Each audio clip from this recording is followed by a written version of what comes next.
விவேகானந்தர் பாறையில் 2 நாட்கள் தியானம் செய்வதற்காக இன்று மாலை கன்னியாகுமரி வருகிறார் பிரதமர் மோடி. 2000 காவலர்கள் பாதுகாப்பு.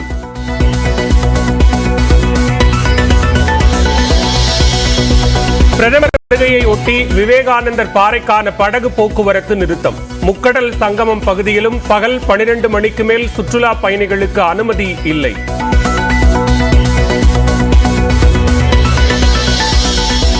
பிரதமரின் தியான நிகழ்ச்சிக்கு எதிராக தேர்தல் ஆணையத்தில் காங்கிரஸ் திமுக மனு.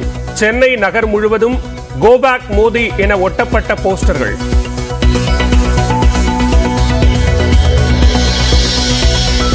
பிரதமர் மோடியின் வருகை குறித்து அரசியல் காழ்ப்புணர்ச்சியால் அவதூறு. திமுக காங்கிரஸ் மீது ஜி.கே. வாசன் குற்றச்சாட்டு. பிரதமர் மோடியின் கன்னியாகுமரி வருகைக்கு எதிர்ப்பு. நெல்லையில் காங்கிரஸ் அலுவலக மாடியில் கருப்பு கொடியுடன் போராட்டம்.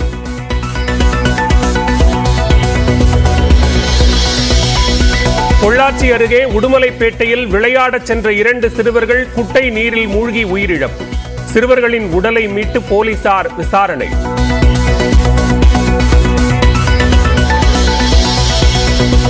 சிவகங்கை கொல்லங்குடி ரேஷன் கடையில் வழங்கப்பட்ட மண்ணெண்ணெய் வெறும் 50 மில்லி வழங்கப்பட்டதாக புகார்.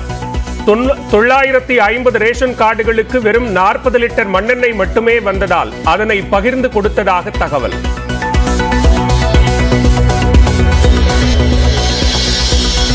கேரளாவில் தொடங்கியது தென்மேற்கு பருவமழை. மாநிலத்தின் பல பகுதிகளில் மழை பெய்ய தொடங்கியது.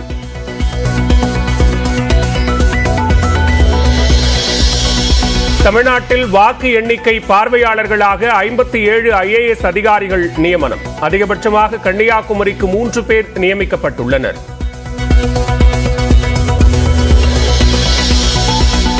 இனி சிறுவர்கள் வாகனம் ஓட்டி பிடிபட்டால் RC புக் ரத்து செய்யப்படுவதுடன் 25,000 ரூபாய் அபராதம்.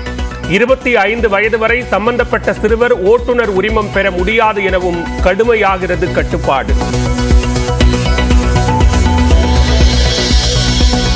புதுச்சேரியில் இளைஞர் கொலை வழக்கில் பிடிபட்டவர்களின் வீடுகளை சூறையாடிய உறவினர்கள்.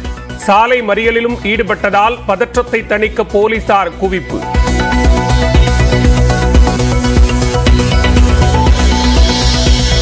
பிரபல யூடியூபர் TTF வாசன் மதுரையில் கைது. செல்போனில் பேசியபடி காரை ஓட்டிய புகாரில் வழக்கு.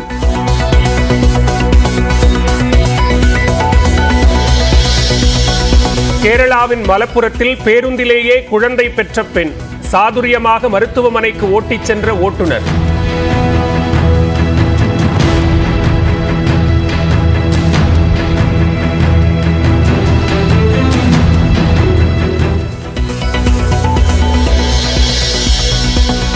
அரசு மீது குறை கூற முடியாததால் முதலமைச்சர் நவீன் பட்நாயக் உடல்நிலை குறித்து வதந்தி பரப்புகிறது பாஜக. நியூஸ் 18 தமிழ்நாடுக்கு அளித்த சிறப்பு பேட்டியில் ஒடிசா வளர்ச்சி மேம்பாட்டு திட்ட தலைவர் V.K. பாண்டியன் குற்றச்சாட்டு. Can't criticize Naveen Babu on transparency, hard work, transformation, commitment, management skills, governance principles. Nothing you can criticize him. So take a subjective topic like this and create a rumor and sensationalize it, and then every time honorable CM or somebody else has to come and say, oh, this is just a rumor, just don't bother. Sivaganga மாவட்டத்தில் தட்டுப்பாடு காரணமாக ரேஷனில் ஒவ்வொரு பயனாளிக்கும் தலா 50 milli litre மண்ணெண்ணெய் மட்டுமே விநியோகம் செய்யப்பட்டதாக புகார் எழுந்துள்ளது. இத்தொடர்பான கூடுதல் விவரங்களோடு இணைகிறார் செய்தியாளர் சிதம்பரம். விவரங்களை பதிவு செய்யலாம். நிச்சயமாக பாலவேல், சிவகங்கை மாவட்டத்தில் மண்ணெண்ணெய் விநியோகம் ஒதுக்கீடு குறைந்ததால் ஒரு பயனாளிக்கு 50 மில்லி மண்ணெண்ணெய் 2 ரூபாய்க்கு விநியோகம் செய்யப்பட்டது பயனாளிகளிடையே அதிர்ச்சி ஏற்படுத்தியுள்ளது. காளையார் கோவில் அருகே உள்ள கொல்லங்குடி ரேஷன் கடையில் மண்ணெண்ணெய் வந்துள்ளது. அந்த மண்ணெண்ணெய் கொல்லங்குடி, கீரனூர், கந்தனைப்பட்டி, அரியக்குறிச்சி போன்ற மேற்பட்டோர் மண்ணெண்ணெய் வாங்குவோர் பயனாளிகளாக இருந்து வருகின்றனர். கடந்த சில மாதங்களுக்கு முன்பு 1 லிட்டர் அந்த அளவில் வழங்கப்பட்டு வந்த மண்ணெண்ணெய் இவர்களுக்கு நேற்று இவர்களுக்கு ஒரு 50 மில்லி மட்டுமே 2 ரூபாய்க்கு அனைவருக்குமே வழங்கப்பட்டுள்ளது. இது பயனாளிடையே மிகுந்த அதிர்ச்சியை ஏற்படுத்தியுள்ளது. மேலும் இவர் ரேஷன் கடை பணியாளரிடம் கேட்ட பொழுது வந்ததே 40 லிட்டர் மண்ணெண்ணெய் மட்டுமே அதை பகிர்ந்து அளித்ததாக தெரிவித்தார். இது குறித்து நம்ம அதிகாரியிடம் கேட்ட பொழுது கடந்த காலங்களில் 60,000 லிட்டர் மண்ணெண்ணெய் வந்துள்ளது என்றும் தற்போது மே மாசத்துக்கான ஒதுக்கீடு 24,000 லிட்டர் மண்ணெண்ணெய் மட்டுமே வந்துள்ளதால் அதை வைத்துதான் அனைத்து பயனாளிகளுக்கும் கொடுக்க முடிகிறது என்று கூறியுள்ளார். மத்திய அரசு தொடர்ந்து மண்ணெண்ணெய் அளவை குறைத்து வருவதால் இருப்பை வைத்து சுருக்கப்பட்டு வருகிறதாக தெரிவித்தார் பாலாஜி.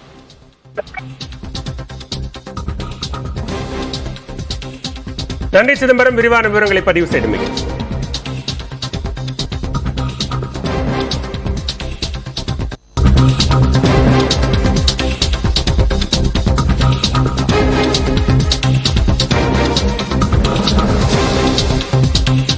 தற்போதைய அண்மை செய்தியை பார்த்துக் கொண்டிருக்கிறோம். சமூக விரோதிகளை இரும்பு கரம் கொண்டு அடக்க வேண்டும் என முதலமைச்சருக்கு எதிர்க்கட்சி தலைவரும் அதிமுக பொதுச் செயலாளருமான எடப்பாடி பழனிசாமி கோரிக்கை விடுத்திருக்கிறார். காவல்துறைக்கு முழு அதிகாரம் வழங்கி சமூக விரோதிகளை இரும்பு கரம் கொண்டு ஒடுக்குக என்றும் குற்றச் செயல்களை பட்டியலிட்டும் முதலமைச்சருக்கு எதிர்க்கட்சி தலைவர் எடப்பாடி பழனிசாமி கோரிக்கை விடுத்திருக்கிறார். காவலர்களின் கையை விட சட்டவிரோத செயல்களில் ஈடுபடுபவர்களின் கையே ஓங்கி இருக்கிறது என்றும், எனவே காவல்துறைக்கு முழு சுதந்திரம் வழங்கி சமூக விரோதிகளை இரும்பு கரம் கொண்டு ஒடுக்க வேண்டும் என்றும் எடப்பாடி பழனிசாமி கோரிக்கை விடுத்திருக்கிறார்.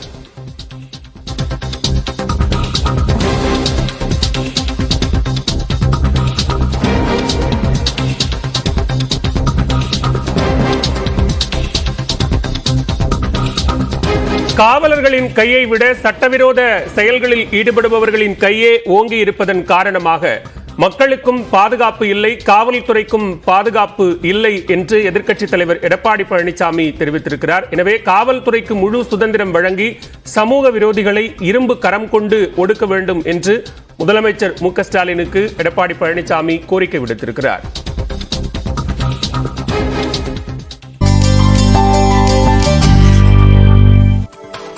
தொடர்ந்து நம்மொரு செய்திகளை பார்க்கலாம். கர்நாடகாவில் இருந்து கன்னியாகுமரிக்கு வந்த கார் ஒன்று அரசு பேருந்து மீது மோதி விபத்திற்குள்ளானது. கர்நாடகாவில் இருந்து ஒரே குடும்பத்தைச் சேர்ந்த 6 பேர் சொகுசு காரில் கன்னியாகுமரிக்கு சுற்றுலா வந்தனர். தக்கலை அடுத்த வில்லுக்குடி பகுதியில் தேசிய நெடுஞ்சாலையில் கார் சென்று கொண்டிருந்த போது முன்னால் சென்ற பேருந்தை முந்த முயன்றது. அப்போது பனச்சமூடு நோக்கி வந்த அரசு பேருந்து மீது கார் பயங்கரமாக மோதியது. விபத்தில் கார் மற்றும் பேருந்தில் பயணம் செய்த 12 பேர் படுகாயங்களுடன் அரசு மருத்துவமனையில் அனுமதிக்கப்பட்டுள்ளனர். விபத்து குறித்து போலீசார் விசாரணை மேற்கொண்டு வருகின்றனர்.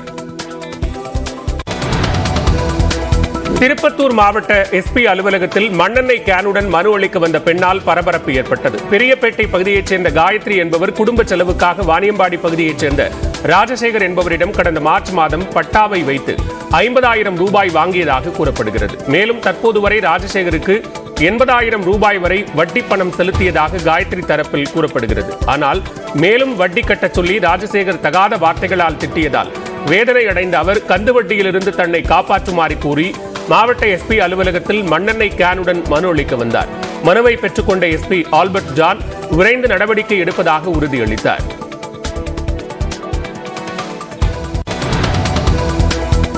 திருவள்ளூர் மாவட்டம் திருத்தணி நகராட்சியில் சிஎஸ்ஐ பேராலயத்தில் 2 உண்டியல்களை உடைத்து சுமார் 13,000 ரூபாய் கொள்ளையடிக்கப்பட்டுள்ளது.